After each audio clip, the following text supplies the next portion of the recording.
Counsel, at this time, then that concludes the court's instructions to the jurors. If the state would like to begin with a closing, you may do so at this time. Thank you, Your Honor.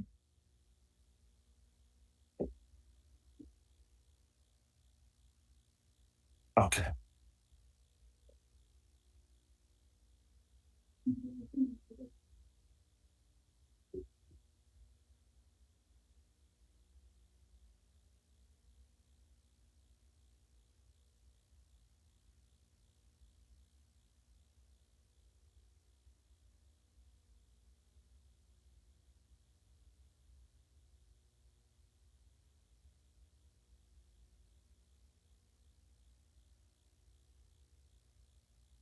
And Your Honor, if I may have use of the HDMI.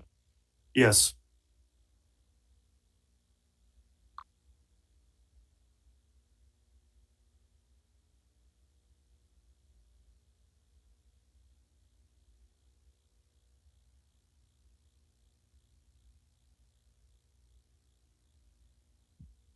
Ms. Blake, I'll just inquire on the record, but are there going to be any graphic images in this? No, Your Honor. Thank you.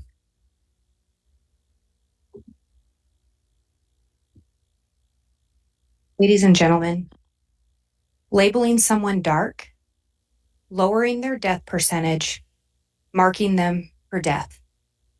What is the appropriate measure of justice?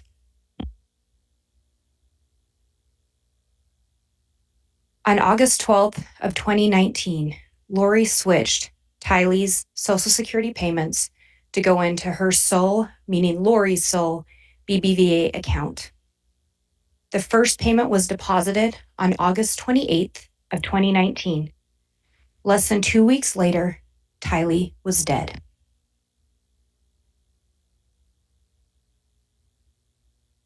On September 18th of 2019, Lori received the first payments associated with the Social Security that she and JJ were receiving because of Charles' death. Just 5 days later, JJ Vallow was dead. Lori found out that she was not going to get the $1 million life insurance policy on Charles around July 11th of 2019, and she messaged Chad to let him know that. But remember what she told Chad: I'll still get the $4,000 in Social Security.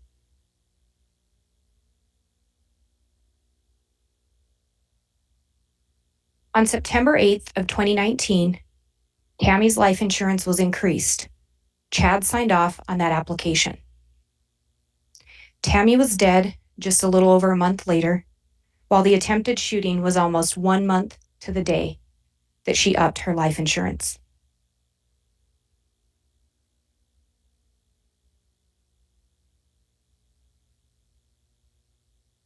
Remember, the multiple messages relaying the plan is for Chad and Lori to be together, alone on a beach, unencumbered by celestial obstacles. Unencumbered by earthly obstacles.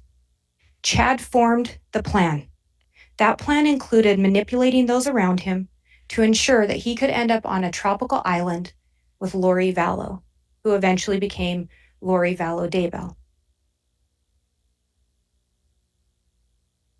She was a woman that he deemed to have perfect proportions and to be a goddess. But in order to fund a new lifestyle, living on a tropical island and spending all your time with your new goddess lover, how do you fund that lifestyle? And how do you remove the obstacles to getting there? First, Chad taught others that he could determine whether someone was dark and or possessed. Second, he taught others that if someone was possessed or too dark, then the body had to be destroyed or die to free the person. Third, he started teaching those around him that he could determine death percentages. Essentially, this meant that Chad could mark someone for death and determine when it was their time to go. He exhibited that power to those around him. He exhibited that power of his self-proclaimed visions to those who believed him and followed him. When we talk about if the murders were committed for remuneration or financial gain, the defendant received $430,000 in life insurance money after Tammy's death. money that was used to fund his life in Hawaii with Lori. Lori continued to receive the Social Security payments from the kids whose bodies were hidden on Chad's property so that they could continue to receive those Social Security payments. The murder was especially heinous, atrocious, or cruel, manifesting exceptional depravity. What else could these murders be? Tylee, unknown cause of death, because of her body being burned so severely, there were charred bones, remains in a melted green bucket. JJ, cause of death, plastic bag, asphyxiation by a plastic bag over his head. Not only that, but he had tape over his mouth, a plastic bag over his head, tape around that bag, his arms duct taped from elbow to elbow, and then placed in a black garbage bag. He also had scratches on his neck, and you saw the last known video of JJ. Those scratches don't appear to be there. Tammy, cause of death by asphyxiation, manner, homicide. Tammy killed in her own home, a place where she should have felt safe. Her life extinguished. By the murder, the defendant exhibited utter disregard for human life. Tylee was only 16 years old. JJ only 7 years old. Tammy, a 49-year-old mother of 5. The mother of the defendant's kids. It didn't matter the age of the victim or who relied on them and loved them. If they were in the way of Chad and his plan, and or if there was money to be gained for Lori and Chad, those individuals were marked for death. The defendant, by prior conduct or conduct in the murder at hand, has exhibited a potential to commit murder, which will probably constitute a continuing threat to society. Again, 3 victims killed, all at different times. Again, the defendant determining who was possessed, determining the death percentages, and once again, the defendant determining when it was their time to go. And Alex Cox believing and trusting Chad 100%. Alex said shortly before his death, "I am worried I am going to be their fall guy." Another statement he made, either I am a man of God or I am not. Lori, when asked about believing Chad, if Chad is a Satan, he sure is a good one. Chad told more people than just Lori and Alex about people being dark. You heard of other people that were labeled as dark by Chad, including 12-year-old kids. The only difference is it was only those that stood in his way of his plan or who there was going to be financial gain from that ended up dead.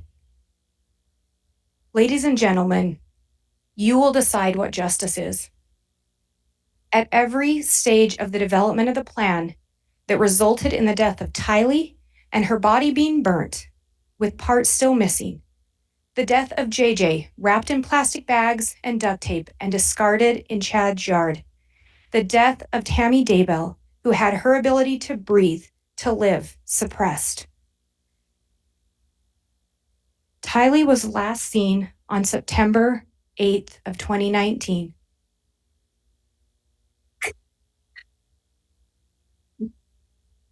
JJ was last seen on September 22nd of 2019. Then Tammy was discovered deceased in her home October 19th, 2019. My name is Tammy Daybell. At any point between these deaths, the defendant could have stopped, but he didn't. He continued to rate people as dark and zombies.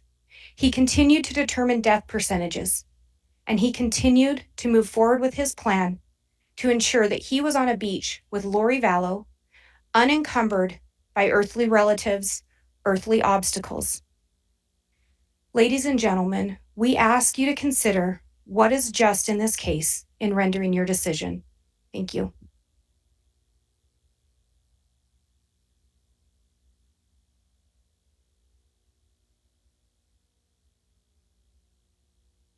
All right, thank you. At this time, the defense may present a closing if you wish, Mr. Pryor.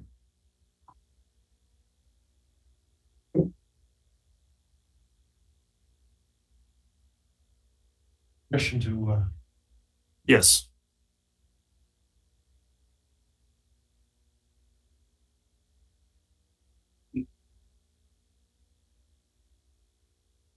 ladies and gentlemen, I want to go back to the indictment in this case. And the indictment accused Chad Daybell of espousing religious beliefs. And if you go back and look at the indictment, it talks one of the overt acts was espousing the religious beliefs to justify a killing. One of the other overt acts is that they claim that Chad did a south-southwest wind direction. And if you look back at the indictment, you'll see that all of the other overt acts, every one of them, dealt with, as far as JJ and Tylee are concerned, dealt with actions by Lori Vallow. When we talk about remuneration, let's go back and do a little history lesson. Let's talk about Joseph Ryan. Before Chad ever knew Lori Vallow, the plan was set for Joseph Ryan and Lori to collect the insurance, the life insurance proceeds. The plan was already in place before Chad was ever even in the picture. And then we get the plan with Charles Vallow. And then I know I spoke to you at the time in my closing about Chad Daybell and the insurance for, that Lori was claiming to get on Chad. If you've made your decision, but if you look at the indictment, the allegations with Chad Daybell are not about remuneration or money. The allegations with Chad Daybell were allegedly religious beliefs and espousing religious beliefs. And the time we spent on the screen was about religious beliefs that he claimed to have had and that he espoused. This had nothing to do with money. Nothing to do with money. The insurance on Tammy Daybell, the $300,000 was set in 2002. And the state cannot allege that in 2002, Chad Daybell had some plan to collect insurance. When you look at the documents of the upping of the insurance, Tammy Daybell upped her insurance because it was relatively cheap. But the reason Chad Daybell signed that document, signed off, is because he was also getting $20,000 insurance. And the only reason he had to sign was because if you listen to what the real estate or the insurance folks said, is if he's getting insurance as well on himself, he has to sign. This has nothing to do with money. You found that there was murders. And I want you to read the statute and the direction and the directions and what the judge has presented to you as what you have to find in terms of atrocious conduct. And the judge specifically said there that if you find that there was a murder, that's not enough. You have to go beyond bounds of human decency. And if you look back at this case, if you recall, Chad Daybell was never present for the actual murder of Tylee Ryan.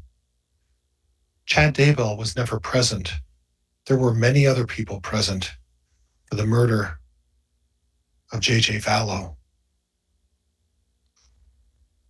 And whether you believe or not that Chad Daybell suffocated Tammy Daybell, and it's as tragic as that is, that doesn't reach the heinous, atrocious conduct that's defined by what the judge is instructing you. And at this point, folks, I'm going to ask you to find that there was no conduct that rose to the level that the state is trying to present at this point. Thank you.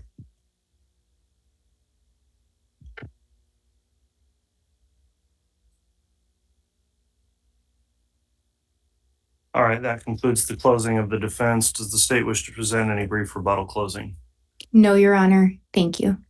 Very well.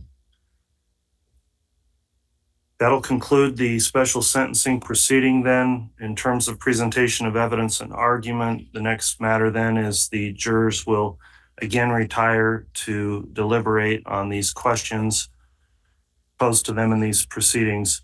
I am going to, although already sworn again for the special proceeding, I'll have the bailiffs who will be holding the jurors during the deliberations. If you'd please come forward, I'm going to have the clerk administer the oath to you in terms of the deliberation. So Madam Clerk, if you would please do that at this time.